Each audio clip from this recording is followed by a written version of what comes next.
Welcome all the people interested in any type of activity and interested in sharing the activity with others. I'm going to show you within just a couple of minutes on my PC and then on my mobile app how does the Strava app work or Strava platform work for us. You are familiar with this look, right? This is the Facebook. If you log in, you will see the timeline with all the posts and pictures and comments and likes. And Strava, simply put, is exactly the same, but for athletes. So when you are activity-oriented woman or man, this is something for you. This now should look familiar as well. Once we talked about Facebook, we've got the timeline, we've got the likes, which are called kudos on Strava. We've got comments, we've got friends, which means people that we do follow. We have the people that follow us. And we've got our activities, which are the posts. On this episode, the first part, I'm going to show you just the basic of this interface. I'm going to tell you how these posts here are being created, because there are many ways, a couple of ways. And then I will tell you how can we analyze our training and what segments are, because these are the main features you should know as a beginner. So this is my activity feed. You can see here on the dashboard, we can choose between activity feed, segments and routes. We're going to talk about these later on. So this is the activity feed, what you see here. Then training. Training log is kind of other version of the activity feed. This is your training, what you have done. You can see months and weeks and then certain workouts that you've done or races or even commuting times. And also we've got the training calendar. That's something that will show you your year, how active you have been so far, how many kilometers, records, activities, hours spent during the trainings. And then activities, you can be searching for different activities. So if you remember, like we went to, I don't know, where California, somewhere ride or group ride with Josh, you can search the keywords if you've put those on the title. So this was it. And then explore, segment exploring, activity search, athlete search. You can be searching for different athletes, for example, that you follow on the TV. Some of those will have public posts here on Strava, many of those. And then the clubs, you can create clubs and join clubs. And some more stuff, challenges. You can join different challenges, like who will make more kilometers in November, who will make more attitude differences, or some half marathon run, and so and so. This is really interesting and it motivates a lot. It will also help us to analyze our training. Okay, so how these posts here are being created, because this is certainly different from Facebook. There are a couple of ways. One way, we can create those manually, but this is not the most common way. If you want to create a manual post, let's say yesterday I've done a yoga session. You can choose between different activities. There is a yoga here. So you choose yoga, you put the title, stretching my neck or whatever, and some description. You can keep it as private, or you can just publish it for your friends or followers to see. So that's one way of posting your activities. The second way is uploading the data from your cycling computer. So like I've prepared here, like MioCyclo or very popular Garmin Edge. More and more computers now are compatible with Strava, so they can send those data just straight to Strava. And the other way is also to record your activity on your smartphone with the Strava app in it. I'm going to show you the app just in 2 minutes maybe. And also some other software like mine, for example, Trainer Road, when I'm training indoors, will also post my training here automatically.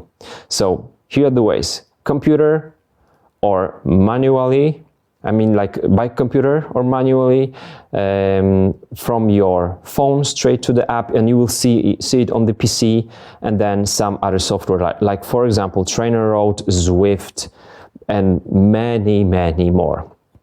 Okay, let's look at some interesting posts. You can of course post some pictures. For example, when I'm doing some pictures during my ride and posting those on my Instagram account, Strava takes those pictures automatically from my Instagram, and these just appear here. We can add these pictures manually, but those can be also being added there automatically from our Instagram account, which is very interesting. Let's go to one of the September rides, 21st of September.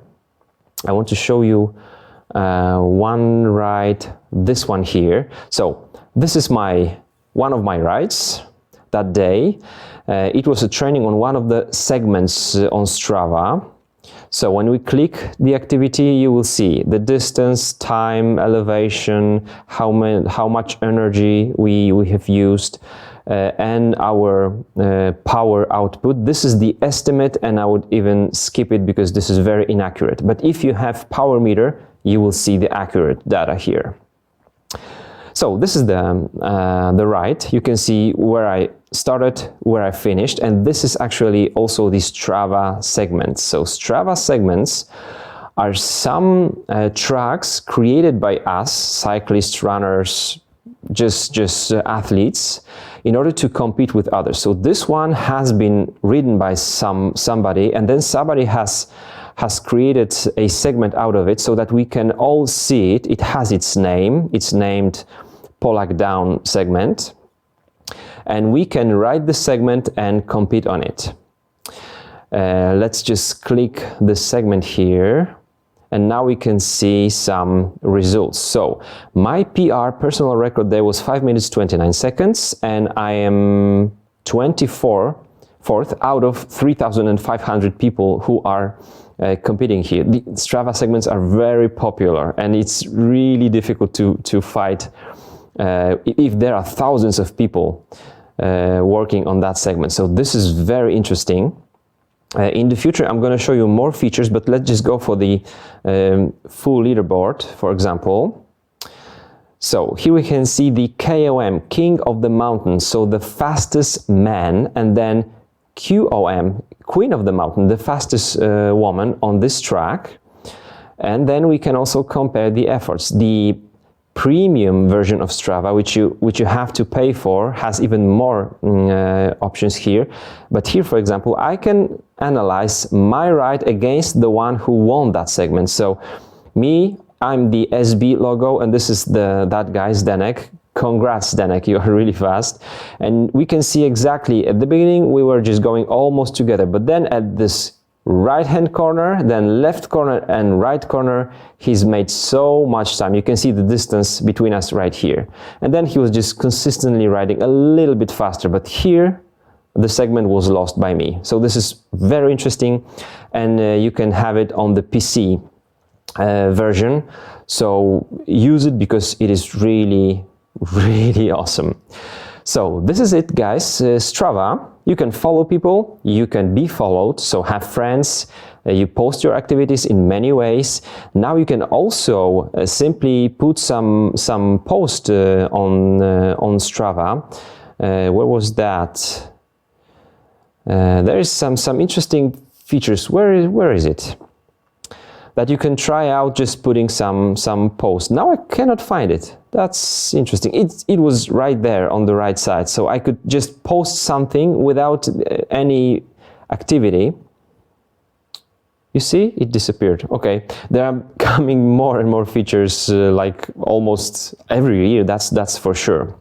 So this is it, and now just short info on how the mobile app looks like. So that you know what's the difference. So this is it. This is how it looks like on my mobile phone. This is the same exact segment we were talking about. So we can see the map, my time. I can see my different results. So we can compare from different years even how much time we are gaining while training and getting better, which is really cool. And we don't have this comparing efforts feature here, but what we have on the mobile, for example, we can choose this segment, and then we can use our smartphone to guide us there. So we can see it very clearly how to get there. It will just navigate us. So once more, the navigation, and yeah, we just go from our point to the segment. This is really cool. And when we go back to the main, this is how it looks like, the main interface. And now when I want to ride, we can also put manual activity, but let's say record activity. Okay, now in the settings we can connect the sensors. So view through the Bluetooth or the ANT plus, if you have the sensor connected to your mobile phone, for example, through the USB. Here we can connect it, you can connect the power meters, we can connect heart rate, we can connect running cadence sensors, so all the sensors, and then your smartphone actually becomes your computer, and then those info will appear just automatically. There are more features. That's what I wanted to show you. If you have any questions, put those in the comments. In the next episode, I'm going to show you how to find the segment, or how to create a segment or a route. Thanks for watching. See you. Bye bye.